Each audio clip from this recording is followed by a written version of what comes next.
Soal laporan palsu yang libatkan Putri Chandrawati dan Bribtu Martin Gabe, Kamarudin yakin hal ini.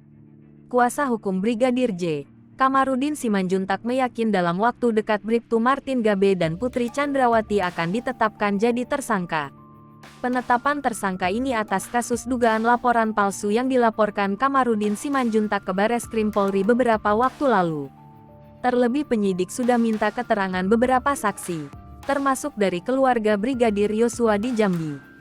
Laporan palsu yang dibuat para terlapor adalah dugaan percobaan pembunuhan dan pelecehan pada Putri Chandrawati oleh Brigadir J di Duren 3. Penyidik telah menghentikan laporan dari Bribtu Martin Gabe dan Putri Chandrawati itu, karena tidak menemukan peristiwa yang dilaporkan, atau tidak ada unsur pidana pada laporan itu. Bahkan Kamarudin Simanjuntak mengungkapkan BAP hanya copy paste dari Paminal. Berdasarkan hal itu, dan tindakan penyidik yang telah memulai memproses laporan, dia meyakini dalam waktu dekat akan ada yang jadi tersangka.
Hai pemirsa Sri Popo TV, jangan lupa komen, like, dan subscribe, serta tonton terus berita